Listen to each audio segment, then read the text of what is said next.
We just transformed this house from that into this. And in the next few weeks, I'm going to be showing you how we went about it. It was quite the experience, and it was actually the first time I ever took on a project of this magnitude. As a matter of fact, this is the first house that I've ever framed from bottom to the top. I'm pretty excited to show you guys how it came out, but I'm also pretty nervous too because I know there's going to be the haters and the critique, but whatever. The cool thing and the difficult thing about this project is that it was a moving target and a renovation on top of that. You know, the clients kept changing things on us. There's situations we weren't expecting that we ran into. But overall, I think it turned out really, really good. Especially being that this was the first time that I've ever framed the house all the way. I'll be trying to find a good balance between being thorough but also expedient with my content so that it flows nice and even. And yeah, stay tuned and hit that follow button if you haven't yet. For renovations, we usually got to start with demo. And on this project, it's no different. We're going to start with the roof. I'm going to start by popping a line and cutting it with a skill saw so that we can contain how much demo we want to do.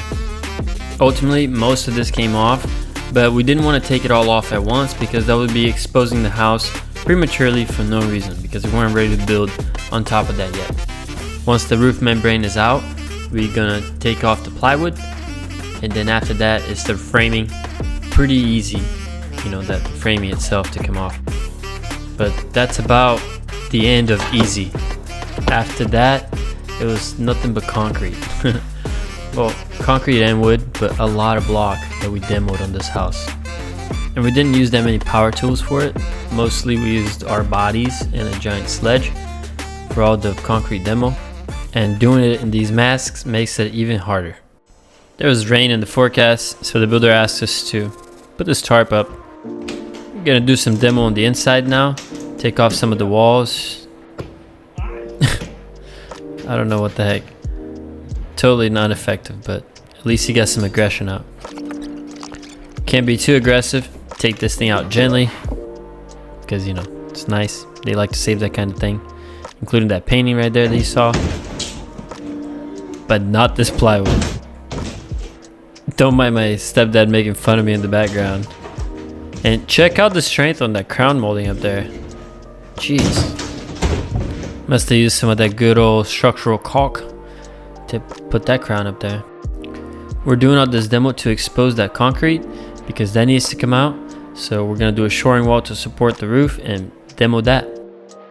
So today's task is to cut this concrete right here and clean all that up. So we're going to start by doing just that. Getting the concrete salt and making this cut here on the one side and then smashing it. That's a swing and a miss. Talk about getting some aggression out, man. I was exhausted after these demo days, I'm telling you. But it was really fun. Like, I have no complaints. I love doing this. So the original plan was to just make that initial cut. But once I made that cut, I realized that that block was in bad shape. So we cut a little bit further back and decided to start our framing, our new framing on that end right there. Lastly, I'll use the saw to clean up anything that was left over and we're done. Now it's time to pour our footings and we're gonna start by setting up the layout, of course. We make a simple little, I don't know, 2x4 platform like that to tie some string. And I'm measuring off those yellow stakes, which is what the surveyor put out as our property line, or at least our setback. To not have any issues with the surveyor in the city, I had to stay a certain amount of inches back from that line that he set for us. And that's exactly what I did when laying all this out. These footings right here are laying out right close to the pilings, and they're just here for extra support because we are planning to cantilever the outside edge of the house to gain a little bit of extra square footage. It's pretty crucial that we get this part right because otherwise the weight's not going to bear on these footings correctly and that wouldn't be good. But I think we did pretty good. The house is still standing. So my task for today is smash. I mean, part of it at least. And this really shows you the importance, or at least the strength that you gain from filling in a concrete block, especially when you have rebar. Smashing through block that's not filled in is like extremely easy, but when you have solid concrete and that metal rod in the middle, my friend, not as easy, I would say. But I like the workout. It's pretty good. First is Gene. Go, Gene.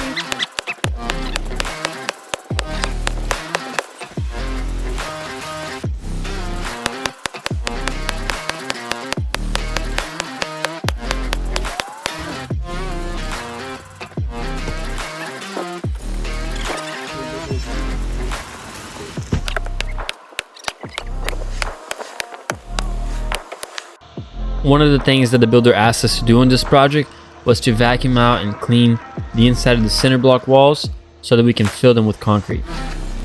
He noticed that they were all hollow and wanted to gain some stability and strength by filling the insides all the way up and, making the whole thing just one solid member. It likely would have been fine just as it was, but we did this to be safe, and I think that's a good move.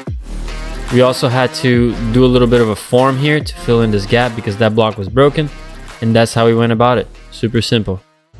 Next step on this build is to set some pilings.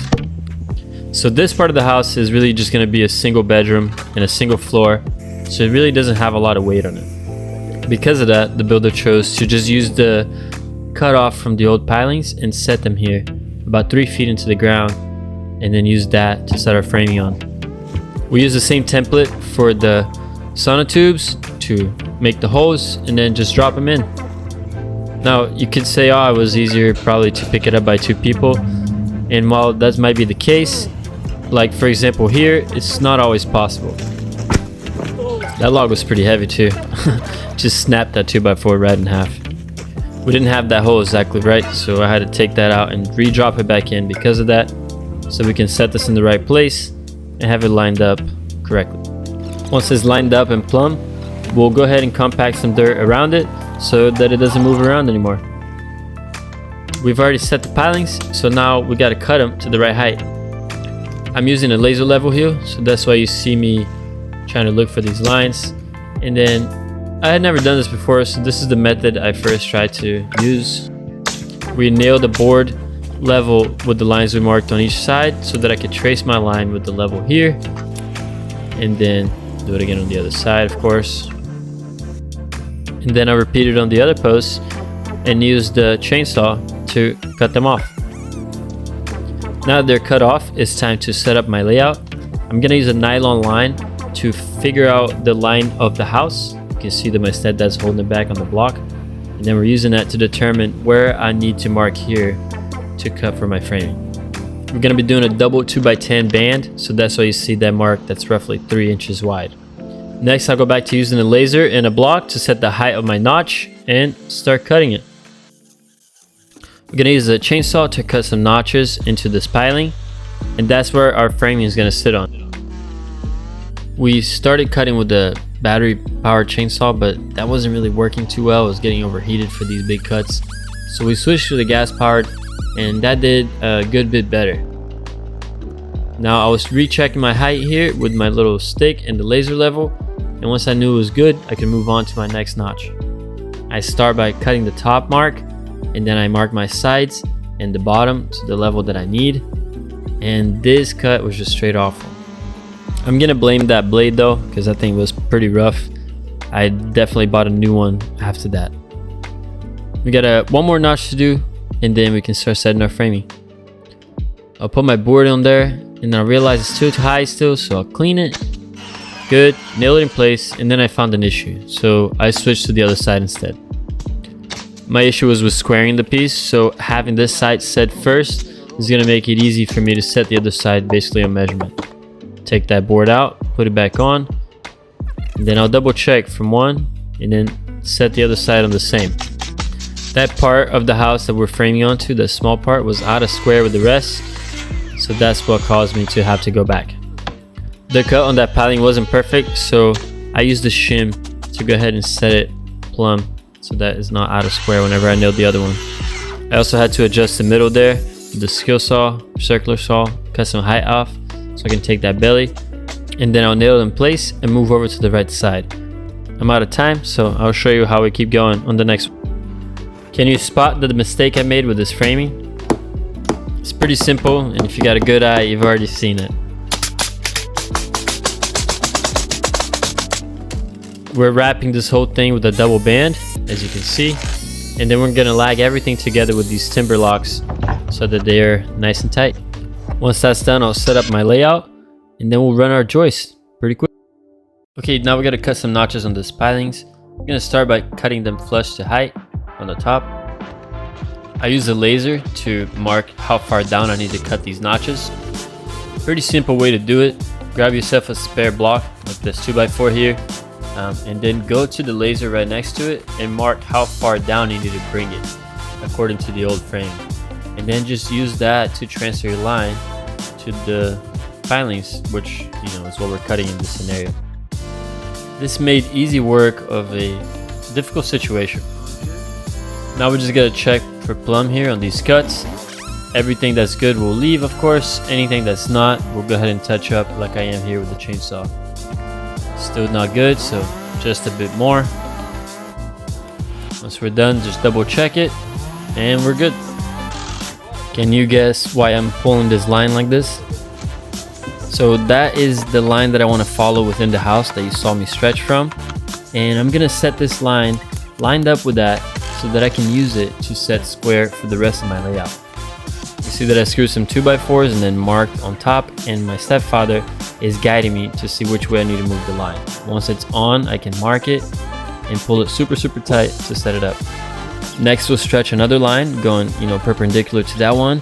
Check square with the 3-4-5 method, and then once I'm good, I will mark my layout here for my notches. You might have noticed the new chainsaw different from my previous content, and that's because that one busted on us, so the builder just got us a new one and took it off the check, which worked out fine. Now it's time to start framing the main part of the house.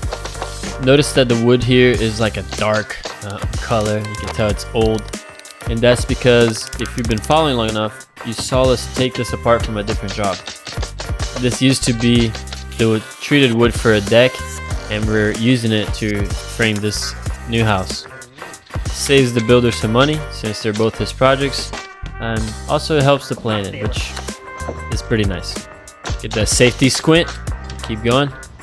Now we're gonna line up the rest of the framing here. Stretch a nylon line, set that in place so that we can set our posts right underneath the framing where it needs to go. We'll set the post to plumb, and once it's good, I'll go ahead and shoot it in place. Then we'll go ahead and nail this to the bracket here on the bottom, add some strapping to the top, then it's time for joists. We'll scissor the joist to the old framing and set a nylon line to keep everything nice and straight. Before we can move on with the rest of the framing, I gotta cut the rest of the pilings, so let's do it. Same method as before. I'm gonna use the laser level to trace all around the piling on a few steps, and then I get a piece of folded window tape, like 12-inch tape, and use that to mark the top. If you're ever in a pinch for marking something around a circle, that's a pretty good method. You can use any cardboard or paper, and it works pretty well. Now when cutting this, you see that I like to go around the whole thing for a little bit and then finish my cut. And that's because I feel like I get a better result when I do it like that. Now we just gotta cut the rest of them the same way. And after that, it's time to start notching them. We pop the line, how far back we need our notch to go. Then I use a level to trace down to plumb. After that, it's the same thing with the tape to mark the bottom of the notch. Now I just gotta cut it, and man, I gotta say, this new chainsaw is nice. Notice that I'll make a shallow cut first to mark my lines, and then I'll finish the full plunge. I feel like that's just a more accurate way to go about it. What you see me do here is to mark the high spots on my cut. Once I clean it up and it's good, I can move on to my other notches. Notice that these two notches are cut differently, and that's because the piling wasn't lined up exactly the same, but that's alright. They're still going to be fully bearing, and that's the important part. The builder asked us to run a triple here in the middle, so that's exactly what we did, but my notch came out a little bit tighter than I expected, so I had to get out the sledgehammer. I wasn't hitting it so hard because I didn't want to damage it too much. Once it's set to the right height, he can go ahead and nail it all in, and then I'll go ahead and screw it all down with some 8-inch screws, structural screws. And to finish the outside perimeter, we'll go ahead and add a double everywhere. It's time to finish the framing here. We get the perimeter frame, now we gotta just mark the layout for our joists. Before I run the joist, I'm gonna cut out all the high spots on the piling. I double check here with a stick, still a little bit left, so we'll come back and clean it up. I'm gonna do this all throughout the deck. The middle especially had a lot of high spots. And since I didn't want to damage my blade, I went ahead and used the framing gun without nails so that I can use it as a nail punch. That way my saw blade that was freshly sharp on my new chainsaw wouldn't hit the nails. Now on this, I am moving these before we run the joist because that just makes more sense, a little bit easier. And using a rope on these situations just makes all the difference.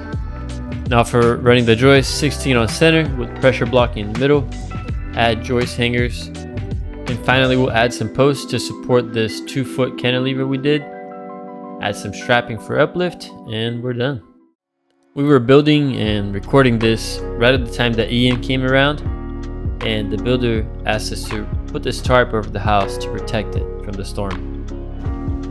Our tarp made it through Ian. Ripped a little bit. Hey. I don't remember what kind of winds we got here for the city at the time, but nonetheless, it's pretty impressive how much a tarp and some 2x4s can withstand. It's good to know.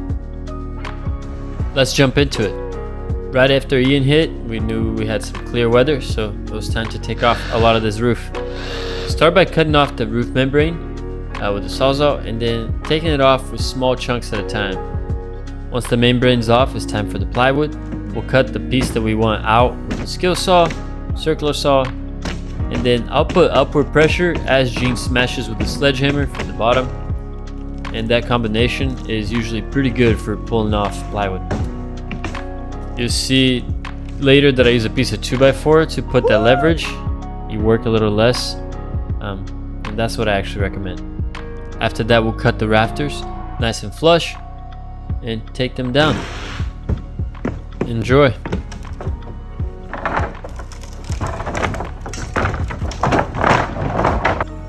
So the first floor is all framed. Now it's time to add the plywood. This is 3/4 inch sheeting. And this is me working at halftime speed. I didn't want to flex too hard in front of you guys and show real speed. Now that half is done, we can move these OVLs. On top of that, I'm gonna plane down some high spots here on this beam. Make sure it looks a little bit better. It's not perfect though, but that's alright. Who is? And now we're gonna cut all the edges, and this is just another view. Move on to the walls next. The floor is done, so now we'll move on to the walls. Start by using my tape measure and marking the layout every 16 inches, and then using the square to transfer that to both top and bottom plates. This wall is nothing but studs. There's no windows or doors for this run, so that's all I really had to mark. Gene will go ahead and bring all the studs and we'll start nailing them.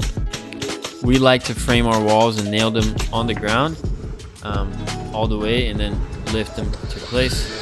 Some crews do it a little differently. I've seen people, including Jorge Lopez, he likes to nail all his plates onto the ground first and then lift his walls and toenail the studs after.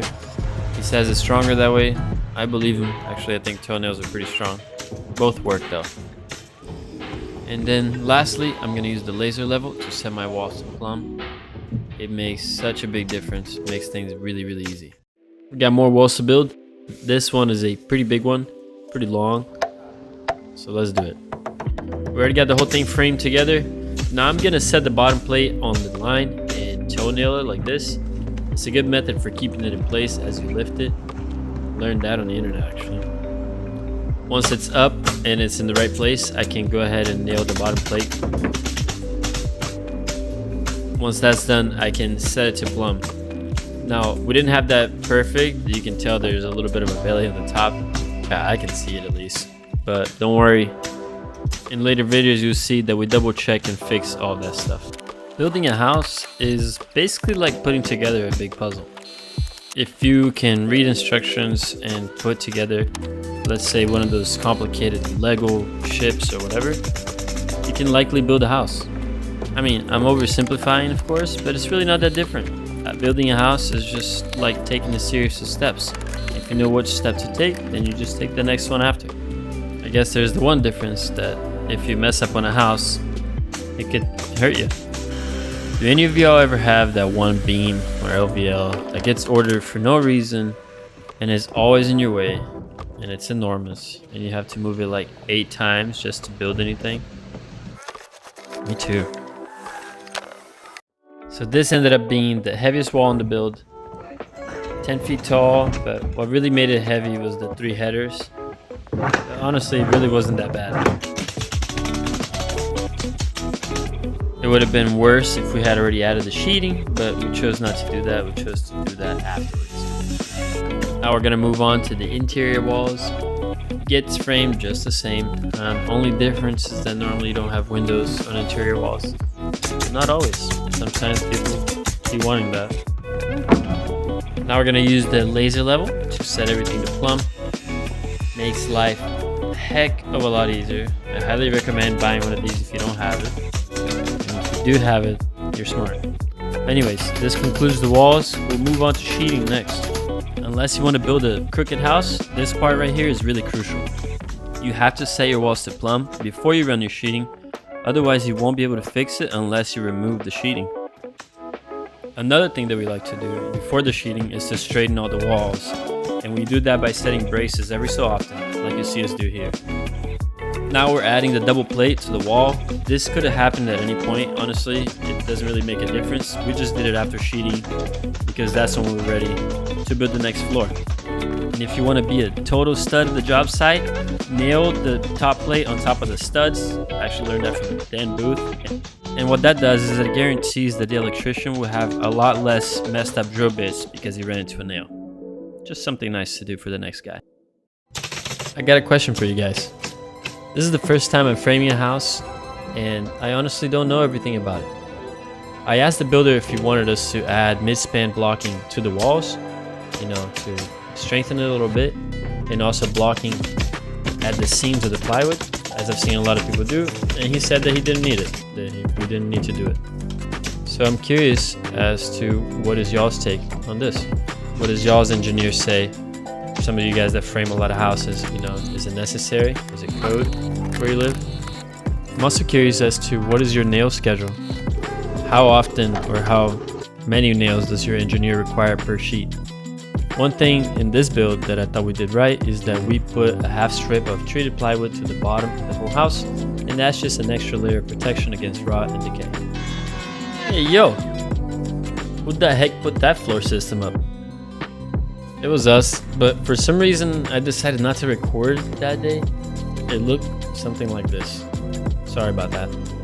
After that, it was just a matter of sheeting the whole floor so we can frame the second floor walls on top of that. 3/4 inch sheeting, OSB sort of sheeting.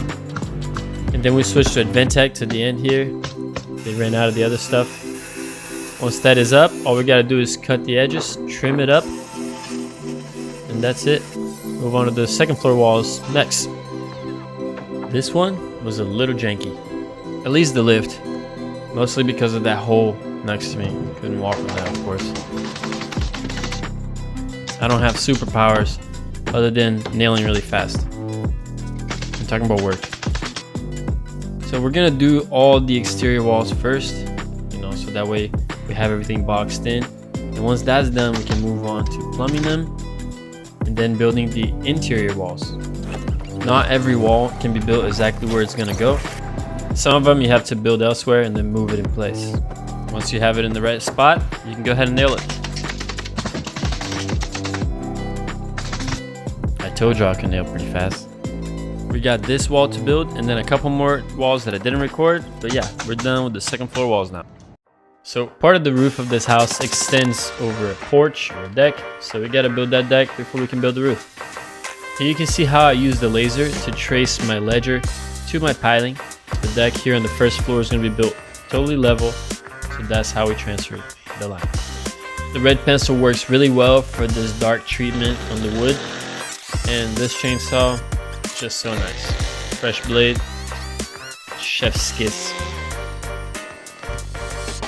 Now I'm checking the layout here with a chalk line. Make sure we have it good. Once we do, just gotta nail the boards. And then give this piling a little haircut. and finally lag it all together. We'll finish the rest of the deck on the next video because we out of time.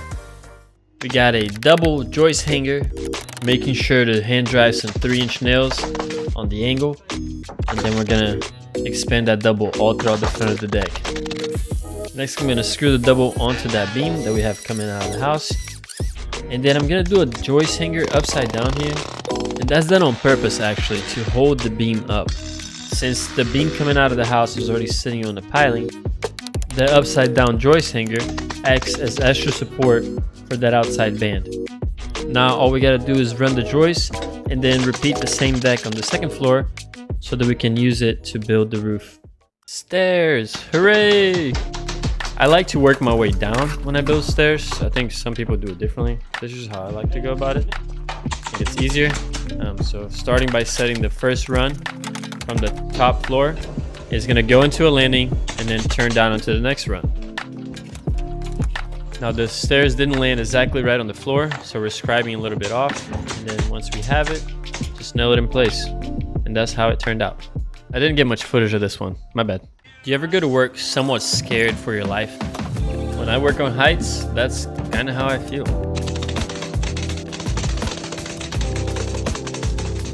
I think having that fear is a healthy thing. Otherwise, you might be careless, and that's when you make a mistake. And while it might look like we're working fast here because of the time lapse, I promise we take our time and do it safely. We're adding a layer of treated plywood there because there's going to be a deck. You might also notice that on some areas we're finishing with 2 sheets of plywood ripped in half, and we're doing that because a full sheet would have been just short of the plates. Time to frame the roof. So the builder asked us to do something a little different here, is to do 2 ridges or 2 beams up there. And that was just gonna assure that we could use 16-foot long boards for all of the roof system. He's got this framed on a low pitch, basically like 1/4 inch per foot, and that's just the style of roofing that they wanted to go with here. We're doing all 2x10s for the roof, rafters, and also our subfascia, which I double checked with a square before I nailed it. Now for the fly rafter, I notched in a 2x6, and then we're also gonna add blocking next to it. And that's just gonna make it so that the fly rafter is less likely to sag over time.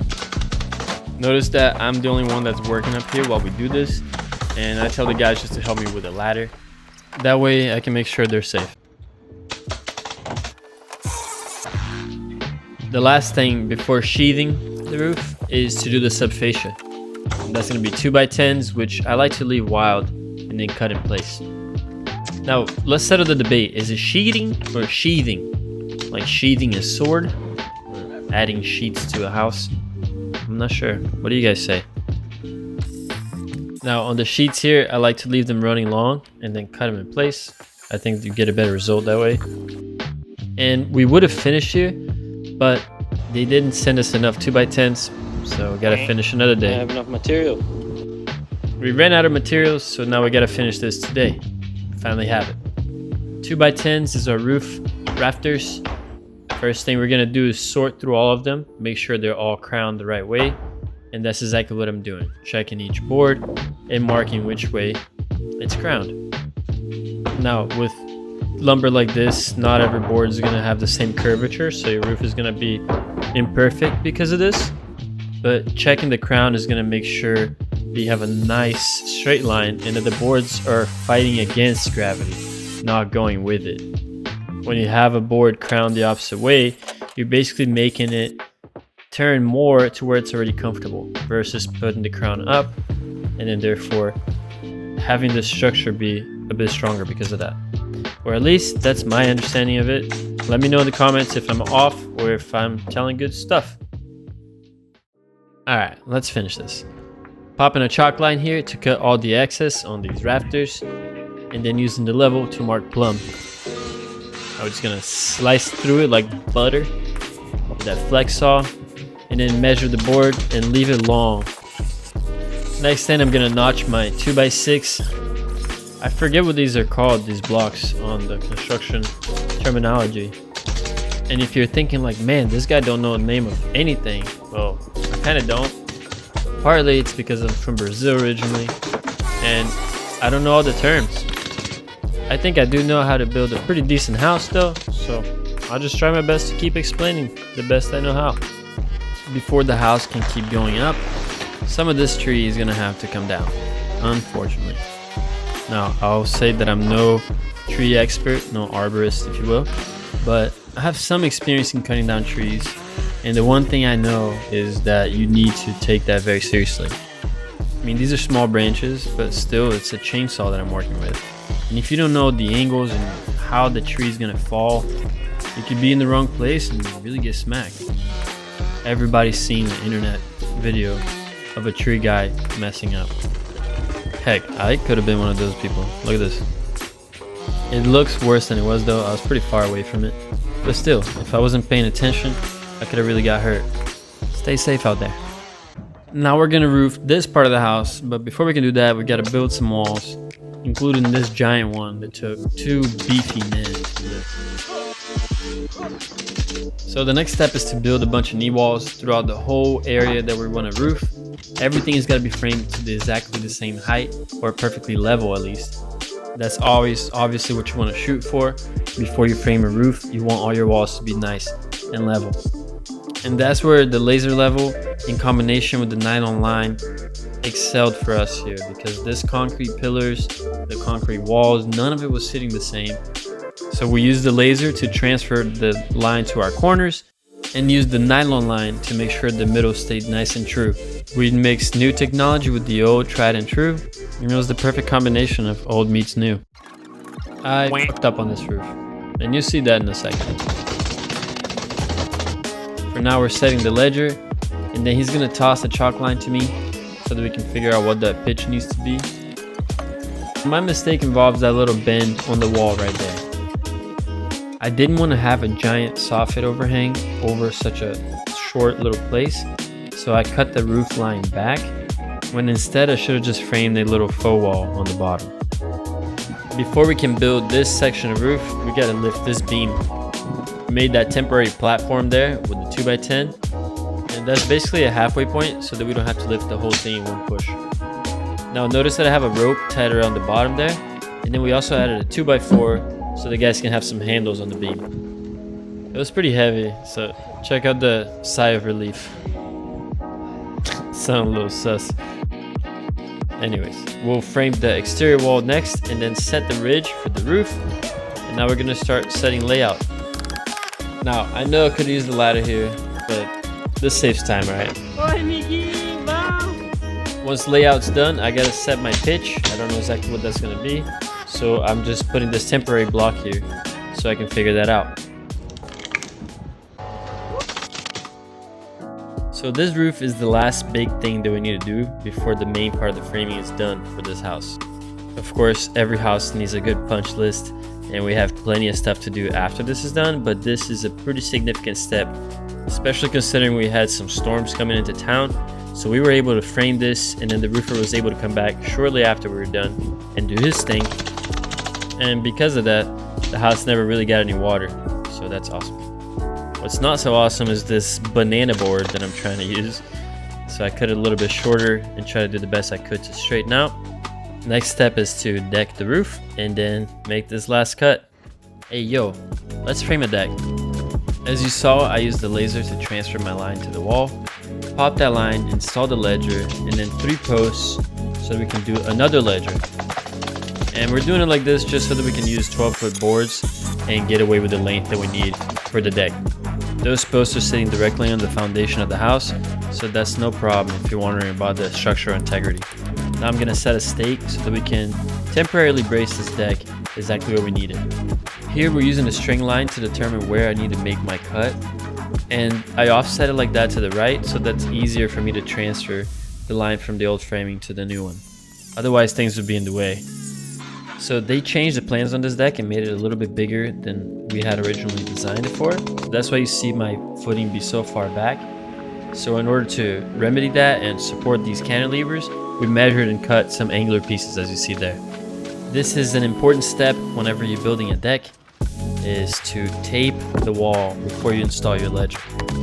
Since I was working alone and the tape wasn't sticking too much, I installed that block to make sure it wouldn't fall as I climbed up and down the ladder. Now to install the ledger, we pop a line exactly where it needs to be and put it in place. We're gonna nail it and then screw it every 16 inches with big timber screws. Now, in case you're wondering, your eyes are not tricking you, that board is not treated. But the truth is, this is gonna be like a water sealed deck, so that board didn't need to. Now it's time to set the post. Notice how we already have the notch cut out for it at the height that we need it to be. And all we need to do now is set it to plumb, and then we can start running our framing to it. You can see that I notched one board, but it's a triple on the outside, and we'll add some extra hardware to make sure that's all supported. Add Vantech because it's going to be a water sealed deck, and then joist hangers on the bottom, of course. Now it's time to wrap the house and set some windows. The guys went ahead and wrapped the house, the two of them, and while they did that, I came back and taped the window openings to get it ready for setting the windows. I do this so that there's extra protection onto the wood in case there is penetration of water into the window, and this is how I do my corners. Now this doesn't mean that we won't add window tape, we still do. The siding guy will do that though because I don't want it to peel off. Now the top piece of tape was installed incorrectly, I messed up, but I realized it, so I went back to the windows and layered the house wrap over the tape, even though I know this gets another layer of tape and flashing. Has anybody else implemented the laser level so much that they're starting to become dependent on it on their day-to-day? Because I'm becoming one of those people. This is the first time I used it for a job like this, and I have to say it works so well. So much so that I'm probably not going to go back to how I used to work. Kind of like I don't think I would ever drive without a GPS again. I could, but it's a lot easier with it. Yo, the HVAC guy coming over here putting a box in my roof. I'm just kidding. I knew. I told him to do it. And the builder said for me to just fix it however I thought was appropriate. He just needed a little extra space to make his conduit work. So to build this roof, I started by cutting a block slightly bigger than the box. Then I'm going to use some 2x8s to mark out a template for my rafting. I'm going to make my cuts here, make sure they're good. Turns out the block is sticking out a little too far, so we're going to trim it back, and that works. I'll mark square while I'm at it, and then I'll cut another one and nail it in place. Now I'll add a second little block, make sure they're in the same distance, and nail that one in place. Next I gotta make a block for the bottom, repeat it on the other side, and all that's left to do is to add the plywood. What do you think? Do you like the solution, or would you have done it differently? It says window right there, but I don't see one, so let's change that. We're gonna start by installing a header. I use a laser level to determine where I need to put it and mark for where I need to make my cuts. Bottom cuts I just cut wild. The top ones I do need to keep it at a clean line because that is the top of where the header is gonna sit. Now instead of adding a king stud and a jack stud exactly where the window opening needed to be, I just used one of the old studs as a king and added a jack, and then I'll fur it in as needed to create the space that I need for the window. Now we do a single plate for the bottom sill there, and then I'm gonna go ahead and use the Sawzall to cut the opening for the plywood. I see a lot of people made the switch to doing that with the router. I haven't yet, but I'll probably try that in the future. Now we're not done yet. I gotta add some strapping here where the header went. And once that's done, I'll add another layer of house wrap so that it covers it. Ta-da! And this, ladies and gentlemen, is the finished product, or at least the finished framing. As I've mentioned before, this is the first house that I've ever framed from beginning to end, and even though it's not perfect and we made some mistakes, I think it turned out pretty good. We're gonna leave this job for a little bit for the siding guys and drywall guys to do their thing, but we'll be back and we're gonna be doing a lot more work to this house, so stay tuned.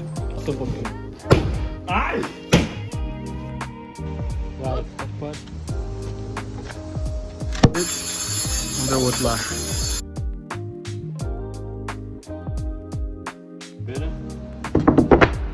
Uou!